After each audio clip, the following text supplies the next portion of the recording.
Assalamualaikum warahmatullahi wabarakatuh. Perkenalkan, nama saya Anissa dari kelas 12 Multimedia. Di sini saya ingin menceritakan cerita rakyat yang berjudul Putri Hijau yang berasal dari Sumatera Utara. Hikayat Putri Hijau. Cerita dari Provinsi Sumatera Utara. Provinsi Sumatera Utara merupakan salah satu provinsi di Indonesia yang terkenal dengan berbagai objek wisata. Salah satu tempat wisata yang sangat terkenal di Sumatera Utara adalah Danau Toba. Danau vulkanik ini mendatangkan jutaan pengunjung setiap tahunnya. Bukan hanya objek wisata, Sumatera Utara juga kaya akan cerita rakyat. Salah satu cerita rakyat yang masih diceritakan secara turun-temurun adalah Hikayat Putri Hijau.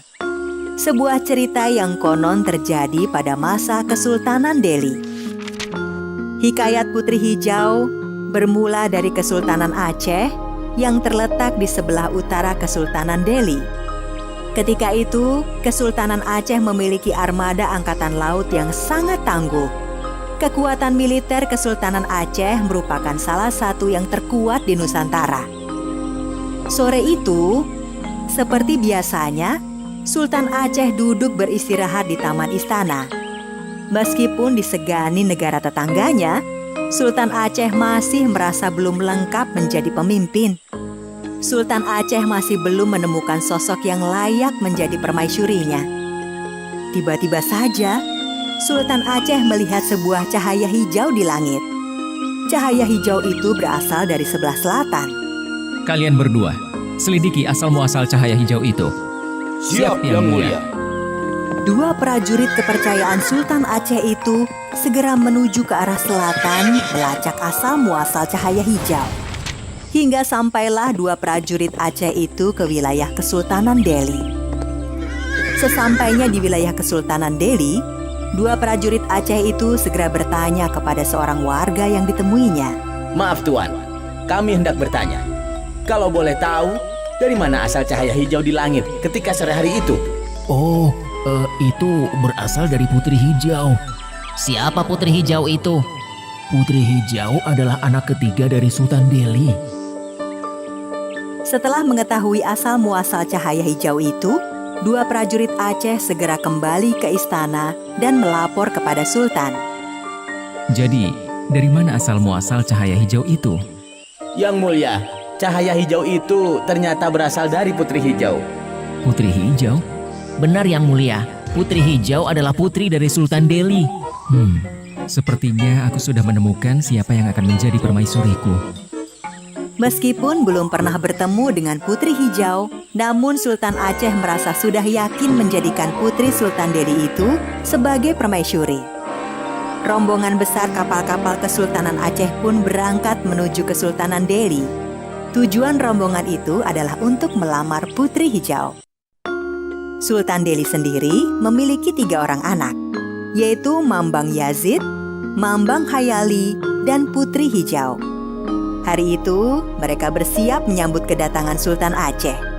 Namun mereka belum tahu apa maksud kedatangan rombongan Sultan Aceh ke istana mereka. Sultan Aceh, kami ucapkan selamat datang di istana kami yang sederhana ini.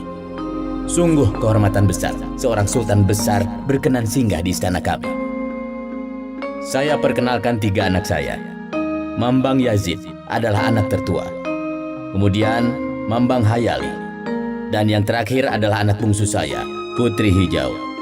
Sultan Delhi, sungguh saya mengucapkan terima kasih yang sebesar-besarnya untuk sambutan yang sangat hangat ini. Kami sungguh merasa terhormat berkesempatan menjadi tamu di Istana Kesultanan Delhi. Sebagai tanda persahabatan, saya membawa sedikit oleh-oleh dari Aceh. Semoga Sultan Delhi berkenan menerimanya. Sultan Aceh, sungguh perhiasan sebanyak ini merupakan hal yang sangat mewah bagi kami. Saya belum pernah melihat perhiasan yang sangat indah dan dalam jumlah yang banyak. Maaf Sultan Aceh, kalau boleh tahu, apa tujuan dari Sultan Aceh berkunjung ke istana kami? Begini Yang Mulia Sultan Delhi. Maksud kedatangan saya ke sini adalah untuk mempererat hubungan antara Kesultanan Delhi dengan Kesultanan Aceh. Maksud Sultan? Di dunia tidak ada yang lebih erat daripada persaudaraan. Maksud kedatangan saya ke sini adalah untuk meminang Tuan Putri Hijau. Tuan Putri Hijau sangat layak menjadi permaisuriku di Kesultanan Aceh. Sultan Aceh, sungguh kehormatan yang luar biasa Anda meminang putri saya. Tetapi sebagai seorang ayah, saya menyerahkan keputusan ini kepada putri saya.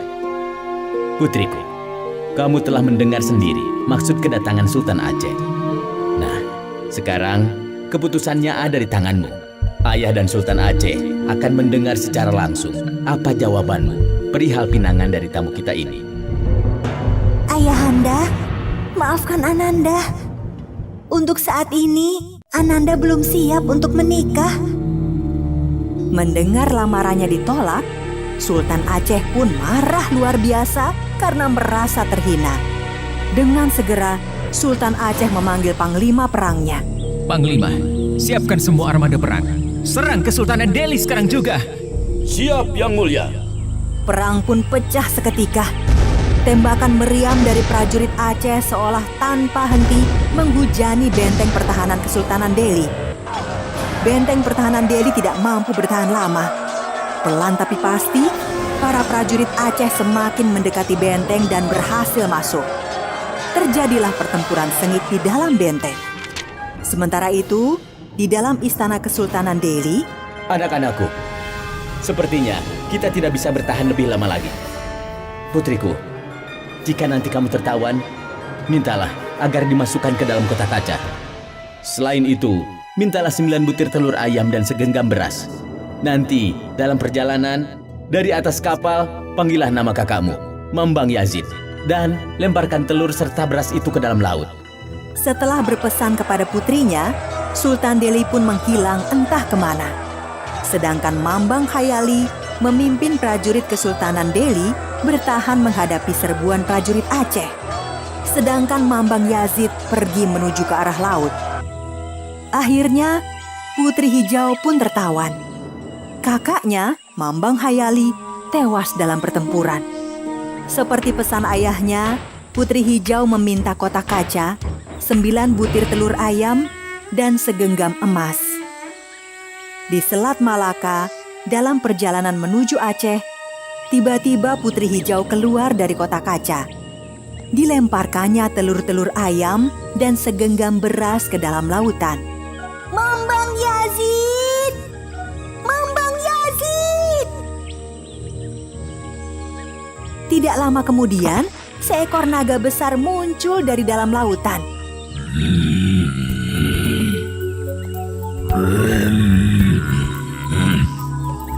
Sultan Aceh sangat terkejut, tidak hanya karena naga besar mendekati kapalnya, tetapi naga itu juga membawa Putri Hijau.